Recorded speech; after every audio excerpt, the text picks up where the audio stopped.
ఇది చాలా వరకు విన్నాను ma'am. Early in the morning some hot water తీసుకున్నా కూడా కొద్దిగా నడవండి, మీకు ఫ్రీగా మోషన్ అవుతుంది అంటారు, నిజమేనా?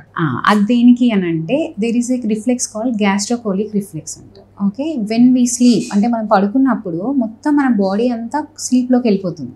So all organs also take rest at the same time. So మన స్టమక్, ఇంటెస్టైన్స్ అన్నీ కూడా రెస్ట్ తీసుకుంటాయి.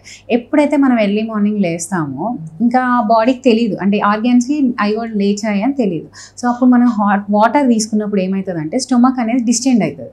సో స్టమక్ డిస్టెండ్ అయినప్పుడు అక్కడి నుంచి సిగ్నల్స్ అనేవి కింద ఇంటెస్టైన్స్కి వెళ్తుంది. సో ఏంటి, స్టమక్ డిస్టెండ్ అయిందంటే the day has started. So you empty whatever is there inside you so that I can send more food. నువ్వు కింద నుంచి ఎంప్టీ చేస్తే నేను పైనుంచి ఇంకెక్కువ ఫుడ్ పంపించగలను అని రిఫ్లెక్స్ అనేది వెళ్తుంది అనమాట. సో అందుకని పొద్దున్నే వాటర్ తాగినప్పుడు మనకి కింద బబెల్ మూమెంట్ అనేది స్టార్ట్ అవుతుంది.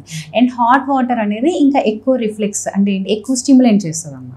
సో చాలామంది కాన్స్టిపేషన్ వాళ్ళు పొద్దున్న లేవగానే ఒక గ్లాస్ కానీ ఒక చెంబుడు హాట్ వాటర్ తాగితే నాకు ఫ్రీ అయిపోతుంది అంటారు కదా. So that is also a symptom of constipation యాక్చువల్గా. ఆ అవసరం లేకుండా కూడా మీరు మోషన్కి వెళ్ళగలగాలి, కానీ వాళ్ళ హాట్ వాటర్ తాగితేనే వస్తుందంటేనే వాళ్ళకి కొంచెం కాన్స్టిపేషన్ ఉన్నట్లు. దాన్ని వితౌట్ మెడిసిన్ వాళ్ళు దీని ద్వారా ఇదే ఒక మెడిసిన్ లాగా వాళ్ళు ట్రీట్ చేసుకుంటున్నారు యాక్చువల్లీ.